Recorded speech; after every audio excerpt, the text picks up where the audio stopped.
Mga idol, paano nga ba malalaman kung kondisyon na yung kalapate? Ito, papakita ko ito.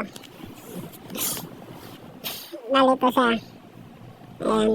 Malalaman mo kung kondisyon na yung kalapate sa mukha niya, sa ilong niya, yung pumupulbos yung ilong niya, tsaka yung pakpak niya, ayan.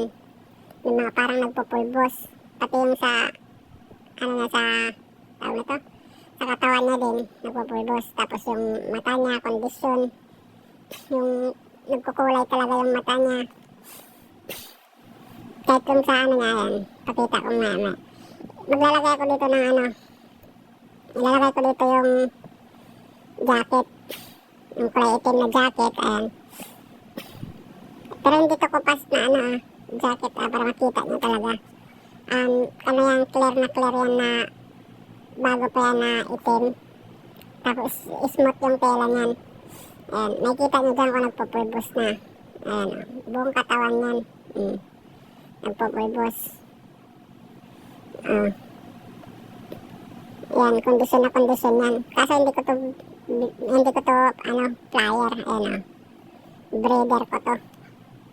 Ayan. Ngayon, hindi ko pa nasasalang pala. Naghahanap ako ng mas magandang klase din. Ay, papares ko na babae. Ayan, kahit paa.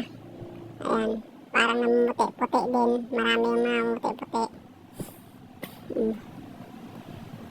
Yan, yung ilong.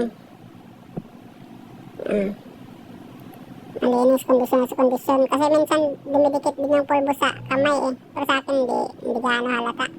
Puro natakalyo yung kamay ko. Ayan, Tsaka ito yung mata niya din. Share ko na lang din. Bloodline pala nito is, unbelievable. Ayan, Bata pa to.